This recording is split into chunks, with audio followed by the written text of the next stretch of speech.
Michael, Sarah, and Daniel, three lives tangled in passion, betrayal, and rage, were about to ignite a chain of events that would end in cold-blooded murder, shattering a quiet community and leaving behind a trail of secrets no one saw coming. Michael and Sarah had been married for 8 years, their lives carefully built around routine and comfort. On the surface, they were the couple everyone admired, attending family gatherings hand in hand, exchanging warm smiles in public, and sharing stories that painted a picture of harmony. Friends described them as solid, dependable, the kind of pair others aspired to be. But beneath the polished exterior, small fractures had begun to appear. Michael's career as a sales consultant often kept him on the road for days, sometimes weeks at a time, leaving Sarah to manage the quiet house alone. She tried to fill the silence with hobbies and social activities, but the emptiness of the evenings weighed on her more heavily than she cared to admit. Nights felt colder, mornings quieter, and the once eager anticipation for his return home had dulled into something mechanical.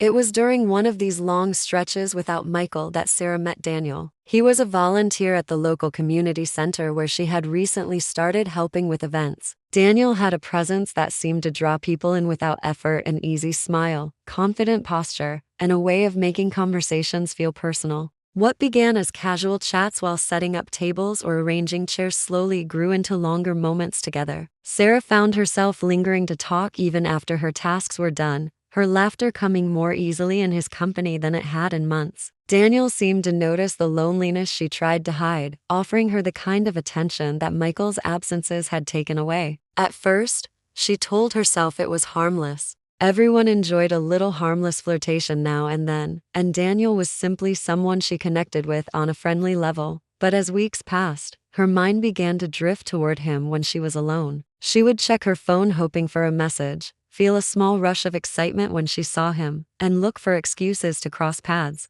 The connection deepened quietly, without any grand declarations, yet Sarah knew something was shifting in her. She felt lighter, more alive, but also guilty. She began to lie about small things: where she had been, who she had met, and the ease with which these lies left her mouth and settled her. Daniel, for his part, seemed equally drawn to her. He would find reasons to work alongside her, stand a little too close, let his gaze linger longer than necessary. There was an unspoken understanding between them that neither dared put into words. The moments they shared were charged with something that made Sarah feel both excited and afraid. It was intoxicating, and soon she stopped resisting. She accepted his invitations for coffee after volunteering, their conversations stretching into the evening. Each time, she told herself she could still walk away if she wanted to. Each time, she stayed a little longer. What Sarah didn't realize was that she was already being watched. Someone else had picked up on the subtle changes in Daniel's behavior, someone who knew his habits better than anyone else. Daniel's longtime girlfriend, Emily, had been with him for 5 years, and she recognized the signs of his wandering attention almost instantly. Emily had weathered Daniel's occasional bouts of distance before, chalking them up to work stress or distraction, but this time felt different.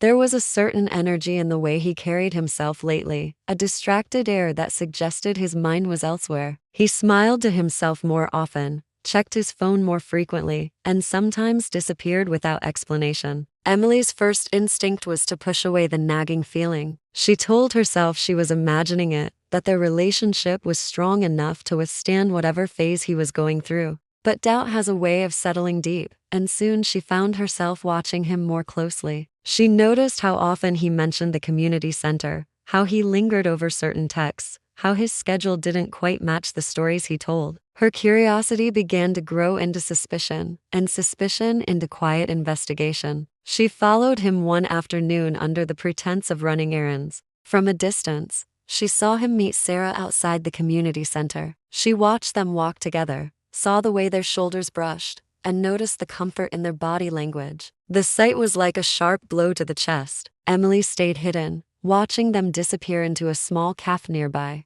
Through the window, she saw their heads bent close together, their expressions warm and familiar in a way that left no room for misunderstanding. She left before they emerged, her heart pounding with anger and hurt. From that moment on, she made it her mission to confirm every detail. She began collecting what she could: photos of them together, screenshots of social media posts that hinted at their meetings, even tracking his location through his phone when he wasn't aware. Sarah, oblivious to the eyes on her, continued to slip deeper into the connection with Daniel. Her marriage to Michael became more of a background formality, something she maintained out of habit rather than love. She avoided deep conversations with her husband, dodged physical affection, and redirected questions about her day. Michael, worn down from his constant travel, didn't press her much at first. But even in his tired state, he sensed something different. There was a subtle coldness to Sarah now, a way she avoided his gaze, the absence of the warmth she once carried for him.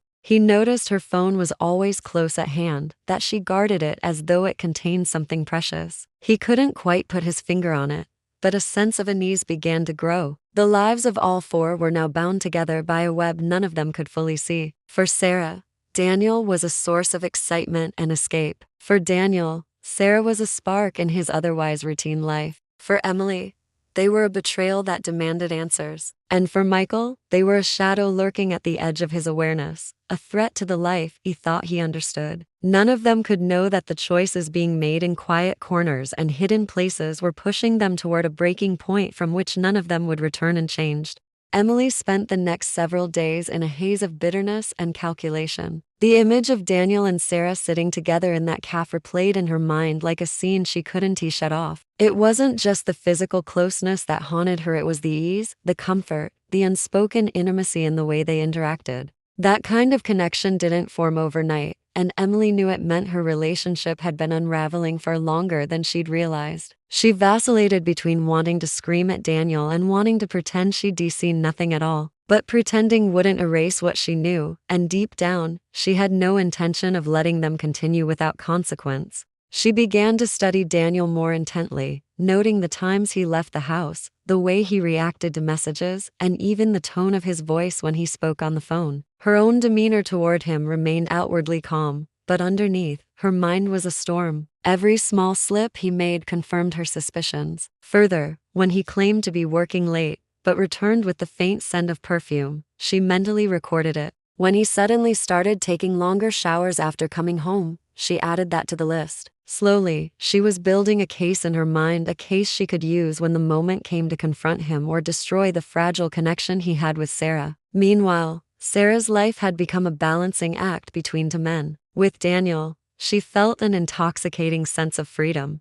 She could laugh without reservation, speak without fear of judgment, and indulge in the kind of attention she had been craving for years. But with Michael, there was tension she could no longer hide. She kept conversations with him short, avoided eye contact when answering questions, and found excuses to spend more time away from home. When Michael was around, she was distant, and when he was away, she immersed herself in her time with Daniel. The secrecy was both thrilling and exhausting, each lie adding another layer of risk. Michael began to notice changes, subtle at first but increasingly difficult to ignore. Sarah's phone seemed to be a constant presence, always in her hand or within arm's reach, and she guarded it as if it contained her most valuable possessions. She had started dressing differently, paying more attention to her appearance even for simple errands. She seemed restless in his company, as though waiting for a chance to be somewhere else. Michael, still unsure of the truth, dismissed some of his observations as paranoia brought on by fatigue and time away from home. But the unease gnawed at him, and each time he left for a trip, a quiet suspicion traveled with him. Emily's investigation took a more deliberate turn. She began following Daniel on days she knew he wasn't working.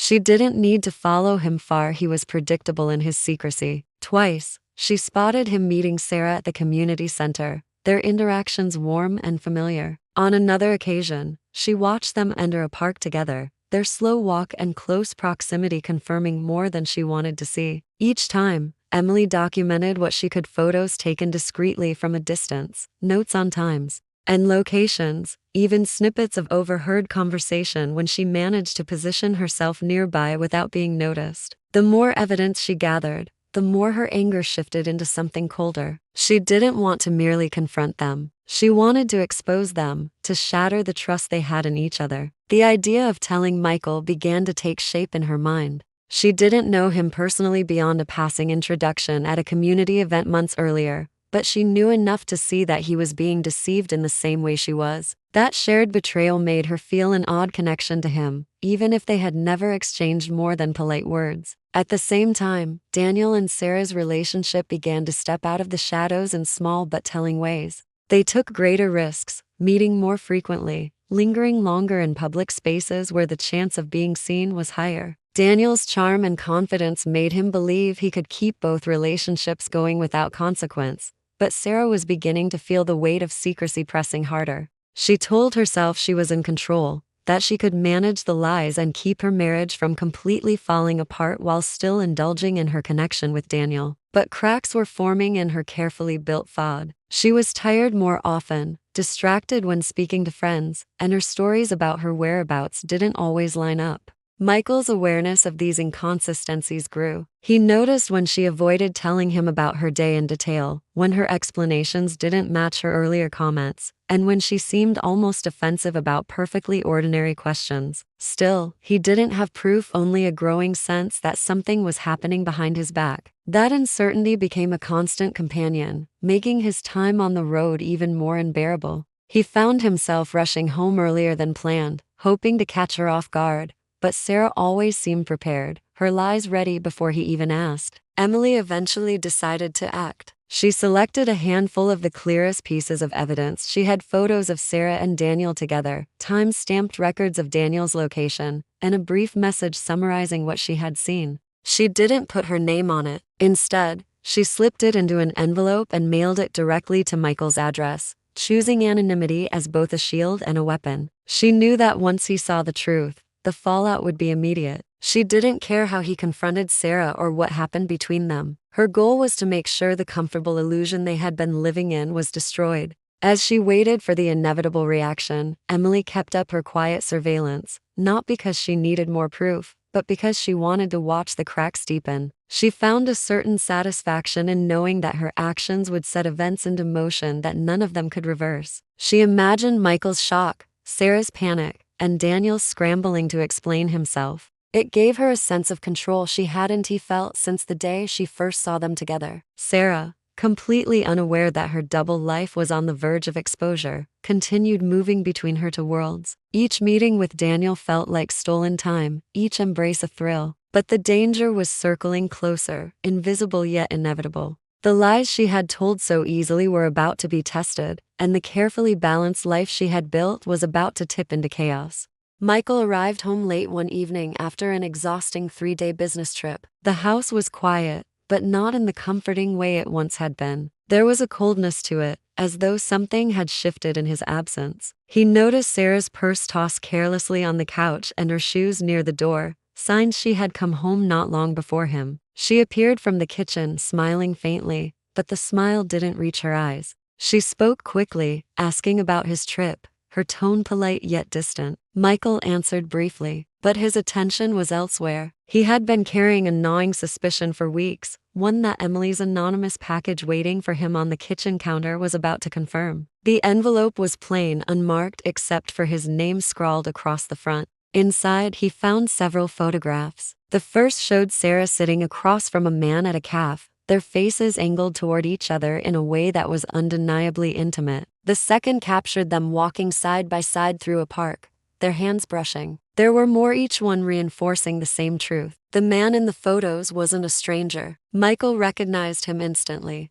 He had seen Daniel before at a community fundraiser, chatting with Sarah in a way that had struck him as overly familiar even then. Along with the photos was a single sheet of paper listing dates, times, and locations. The evidence was clear, the pattern undeniable. Michael's stomach tightened as his mind replayed the past months with new clarity. The late nights, the guarded phone, the unexplained changes in Sarah's mood, it all made sense now. Anger burned through him, mixing with a hollow ache that seemed to settle in his chest. He wanted to confront her immediately, but a part of him hesitated. He needed to be sure, to have something from her own hand that confirmed the betrayal. That night, while she slept, he unlocked her phone. Her passcode hadn't changed, though she clearly didn't expect him to look. What he found gutted him. Dozens of messages between Sarah and Daniel filled the screen. They spoke of longing, of missing each other, of making plans to meet. Some were recent, others dated back months, showing that this wasn't a passing mistake but an ongoing affair.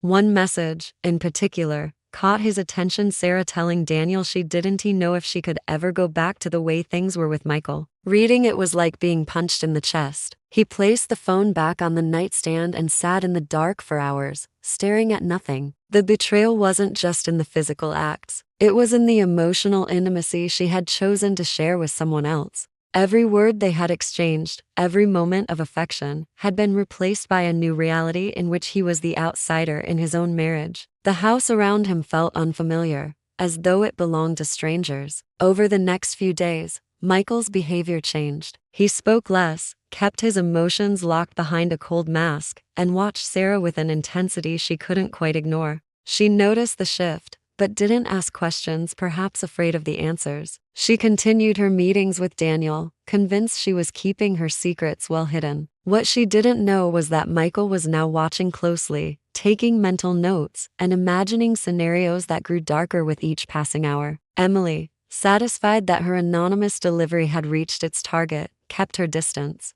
She had no way of knowing exactly how Michael would react, but she trusted the seed she had planted. Her goal had never been to confront Sarah herself, only to dismantle her relationship from the inside. She imagined the tension in their home, the arguments that might erupt, and the way Daniel would be caught between them. For her, that was enough. One afternoon, Michael found what he considered the final piece of proof. While tidying up the bedroom, he discovered a receipt tucked into one of Sarah's handbags. It was for an expensive hotel room, paid for in cash, and dated the same weekend she had claimed to be visiting a friend out of town. His pulse quickened as he turned the receipt over in his hand. The evidence was now overwhelming. Any lingering hope that there was some explanation other than an affair evaporated. That night, he returned to the dark thoughts that had been circling for days. Confrontation seemed inevitable, but the manner of it was where his mind lingered. Simply accusing her and walking away didn't feel like enough. The depth of his hurt demanded more than words. He wanted her to feel the weight of what she had done, to see the damage in a way she couldn't ignore.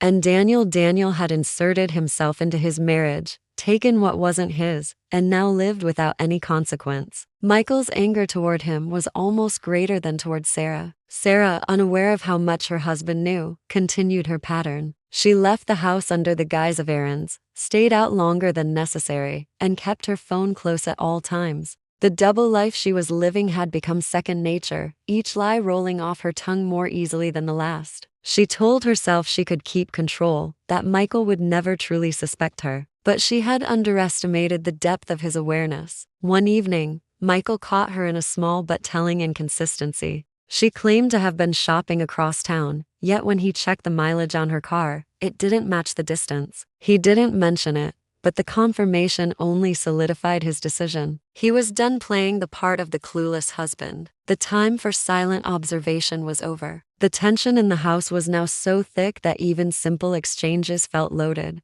Meals were eaten in near silence, and the few words they shared were clipped and without warmth. Michael began making plans, his thoughts shifting from discovery to action. He didn't want a public confrontation. He wanted control, privacy, and the ability to decide exactly how this ended. Daniel, for his part, remained unaware of how close danger was. He believed he could manage both relationships, confident that Sarah had everything under control at home. His focus was on their next meeting, on keeping the excitement alive. He had no idea that Michael's thoughts were now consumed with how to end things permanently. By the end of the week, Michael had reached his breaking point. The betrayal was no longer just an emotional wound, it had become a force driving him towards something irreversible. He had the proof, he had the anger, and he had the resolve. All that remained was to choose the moment.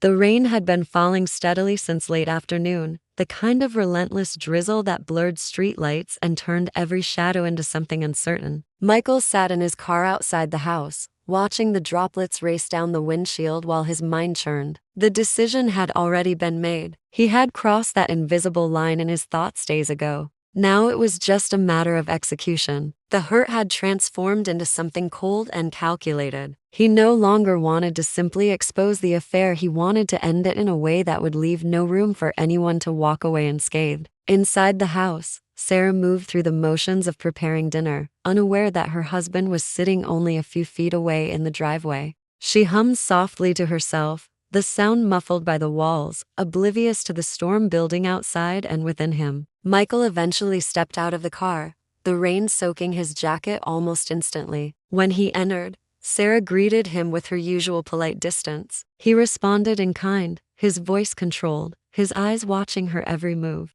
The tension between them was thick, but Sarah had grown used to ignoring it. She assumed this would be another silent evening, followed by another trip for him in the morning. But Michael had no intention of leaving again. After the meal, he suggested they talk. His tone was calm, almost too calm, and Sarah hesitated before sitting across from him. He asked her directly about Daniel, his words precise and unshaken. For a moment, Sarah froze, her mind scrambling for an explanation. But then she tried to deny it. The denial only fueled his rage, though he kept his voice low. He mentioned the photographs, the messages, the hotel receipt. With each piece of evidence, Sarah's defenses crumbled. She stopped trying to argue and instead looked away, her silence confirming everything. Michael told her it was over with Daniel or their marriage would end. Sarah, still caught in the emotional grip of her affair, refused. She said nothing, but the refusal was written in the set of her jaw, the stubborn tilt of her head. That was the moment something inside Michael finally broke. He didn't raise his voice, didn't strike her,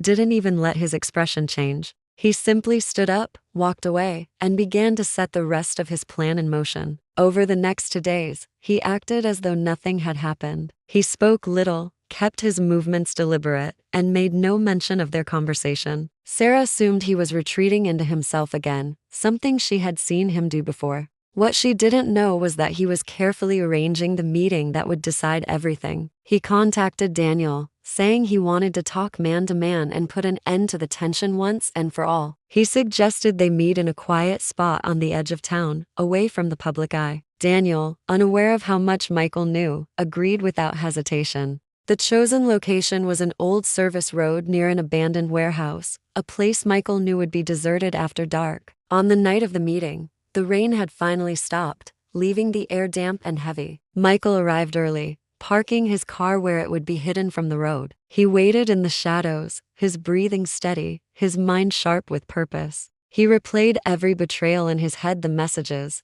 the laughter, the moments stolen from his marriage, and each memory solidified his resolve. Daniel's car pulled up a few minutes later. He stepped out, scanning the area with mild suspicion, but not enough to turn back. Michael emerged from the shadows, his expression unreadable. They exchanged a few tense words, Michael accusing, Daniel attempting to downplay. The conversation escalated quickly, voices rising, the space between them closing. Michael accused him of destroying his marriage, of taking something that wasn't his. Daniel, caught off guard by the raw intensity in Michael's voice, began to push back, his own temper flaring. The confrontation turned physical in an instant. Michael shoved Daniel hard, sending him stumbling backward. Daniel responded in kind, but he was unprepared for the fury driving Michael's movements. They struggled in the wet gravel, the sound of their shoes scraping against the ground mingling with the heavy breathing and occasional grunt of effort. Michael's hands found Daniel's throat,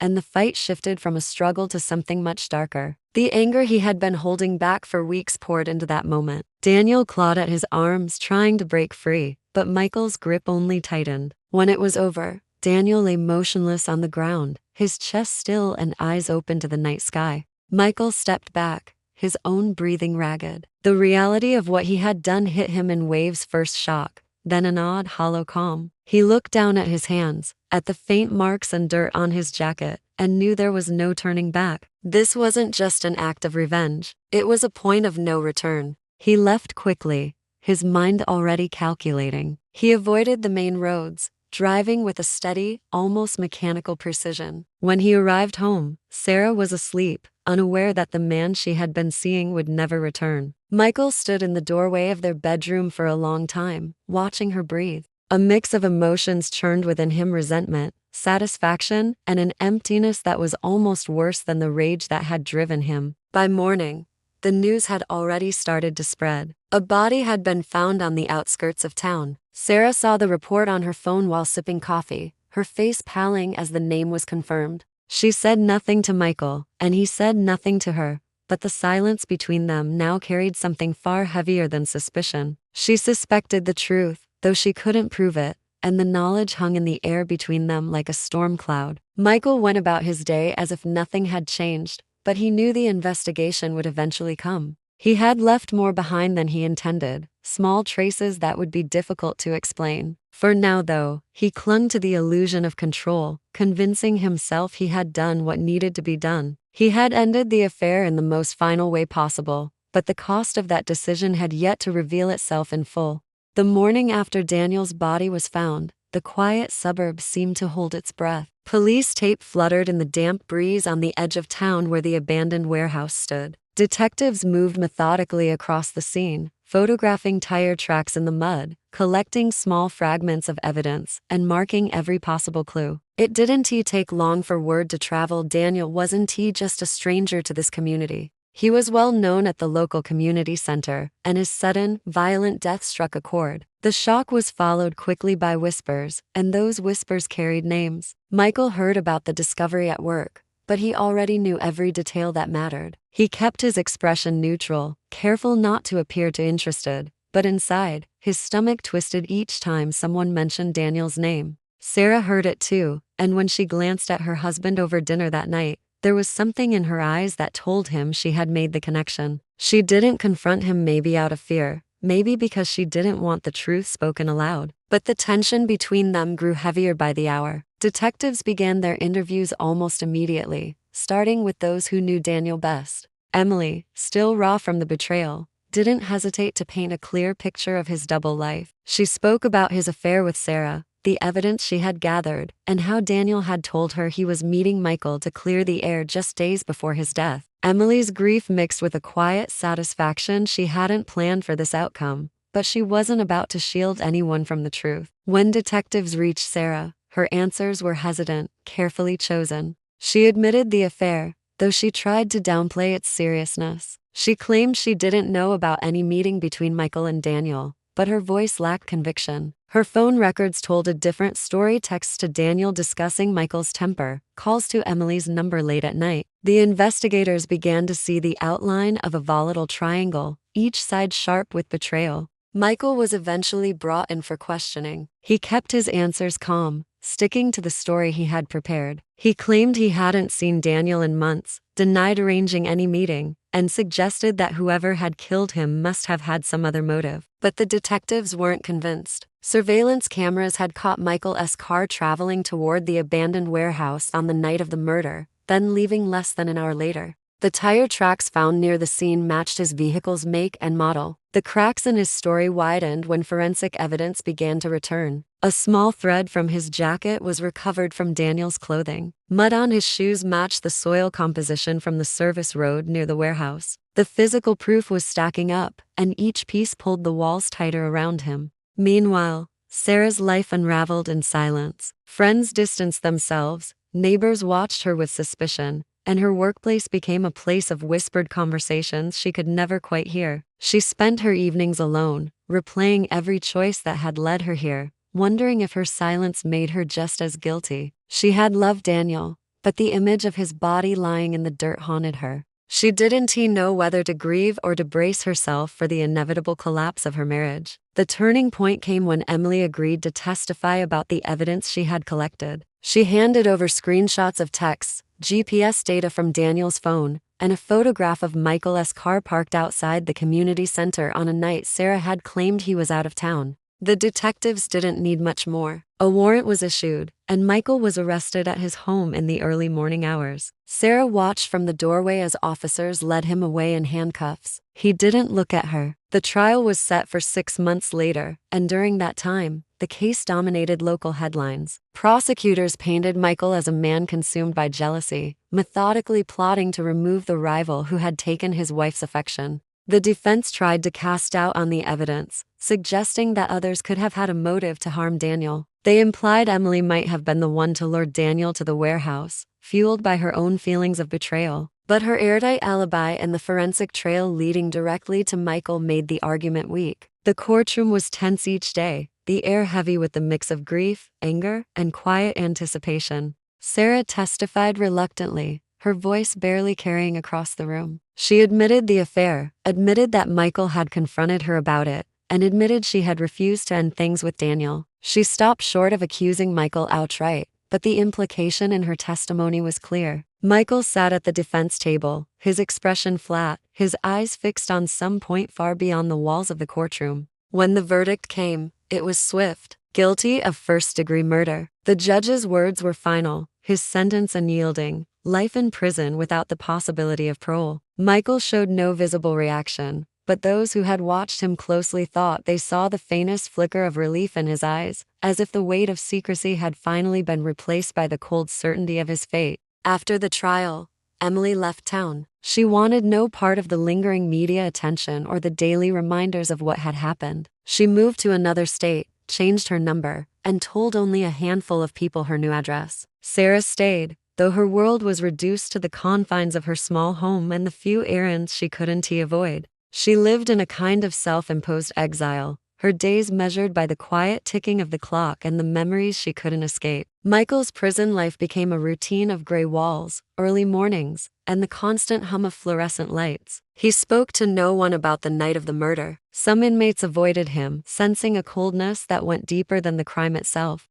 Others saw him as a man who had simply acted on emotions they understood all too well, even if they didn't condone it. The love triangle that had once been a secret was now a cautionary tale, passed around in hushed conversations at coffee shops and family dinners. People speculated about what might have happened if Sarah had ended the affair sooner, if Emily had confronted Daniel instead of collecting evidence, if Michael had chosen to walk away instead of seeking revenge. The questions had no answers, only the lingering truth that 3 lives had been destroyed and 1 had been taken forever. In the end, the story faded from headlines, replaced by newer tragedies. But for those who had lived it, the echoes never disappeared. The warehouse still stood on the edge of town, its windows broken, its walls marked with graffiti. On rainy nights, the puddles in the service road reflected the streetlights just as they had that night. And for anyone who knew where to look, the past seemed only a breath away.